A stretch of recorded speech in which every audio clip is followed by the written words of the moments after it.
a relationship, a positive, constructive relationship that will make them think.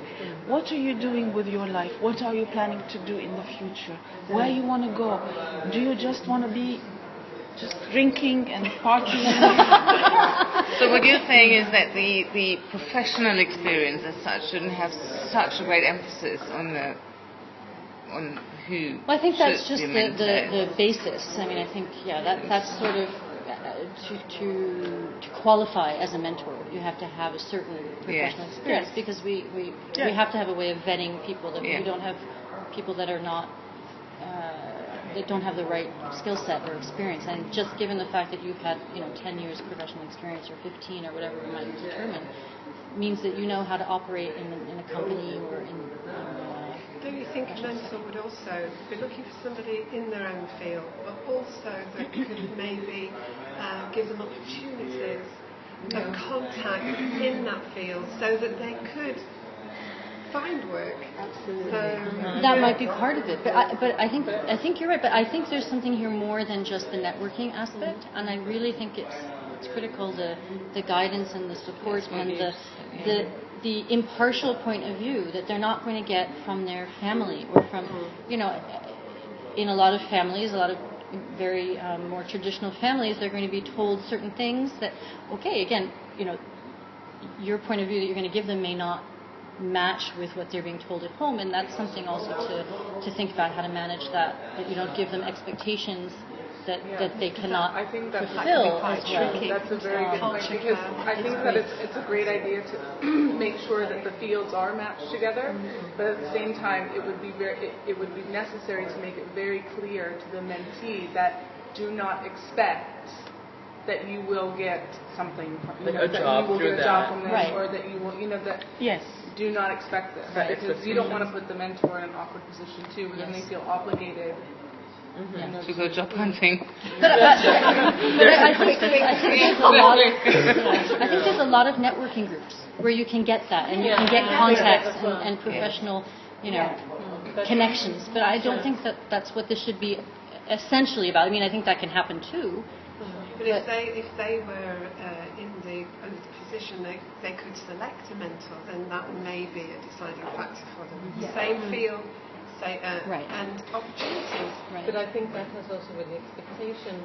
Managing expectations is important. Like, if this is coming through, then you have to say this is what we have. It's not a networking mentorship program, or it's more mentoring, supporting you in life. Absolutely. That sounds so well. Absolutely. Now, looking from the perspective of the mentees, who are they? Do they choose? Is it someone? Maybe members that they are not so sure of what they're doing and they need more guidance than the other group. How do they come to you? How do you go to them, the mentees? How would they be recruited into this organization? Are they okay? Because let's say I left high school and I really didn't know what I wanted to do, and even though I went to university, only my last 2 years, and I was really sure, because about my first 2 years I was kind of lost until I found what I wanted to do. And then going to the working force, I graduated, I never went into that. I never followed my career. I'm completely something different. But so what I'm trying to say is that students that they feel a little bit uncertain about their future, or is it a combination of... I think it will be a combination. Those who want to get involved in this, I think the way we would recruit them is through the universities, through career services departments that all universities have, and we're intending to establish partnerships with many universities. We've already talked to 2. So I think that's how we would bring the mentees into the program. And it would be a voluntary choice. So the other actually there's one other thing that we've discussed is we would be approaching corporations to support the activities of Ladies Link. And I think we would be able to offer to companies that they could send some of their new recruits through this program, through this organization. In particular, it's come out in the news recently that the government has created a new program called the Abshur Initiative, and they're requiring for emeritization that companies, that the government is going to support companies to hire national recruits, and they're going to pay 30% of the salary in the first year, and they're also giving a contribution to ensure that those people get trained. And the company's commitment is to then hire the person after they go through the program. So this opportunity for mentoring, this is one of the ways we may get more mentees into the program. They could come through these companies that need their young recruits to be supported. Is the mentoring only for nationals? No. It's not. It's not only for nationals. But it's a very important group that I think we would really like to attract into this program and to target. So this financing of the self of 30% that goes. Oh, that's only through. No, that's a government program. That's only for nationals. Yeah, our program will be open and inclusive. But the ones that had surveyed yesterday, they were all nationals, and their response was overwhelmingly positive. And just to go back to yesterday's session, it was about, the theme was preparing these women for a world of work. The course was called World of Work, so we're just giving them advice on, like, how to pick a career, how to be ready for an interview.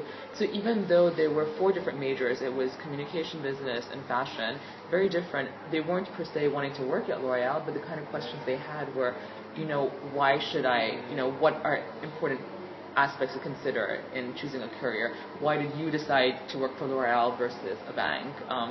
Things like, how do I prepare for an interview? I mean, that's something I thought was just given. Like, I was indoctrinated, like, had to prepare for an interview, had classes on that in university, but some university students, they don't even know. Like, they were asking them, like, how to, like, online research, like, where would you look?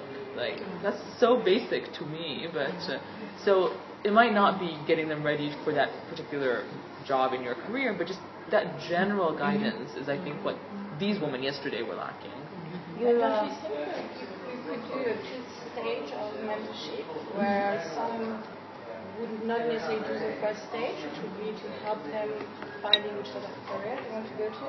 And for the ones who already know but don't really know which sort of companies and exactly what to say, we go straight into the second stage of mentorship. So it means that you would have a different profile of mentors, which could do different things. It could be more targeted.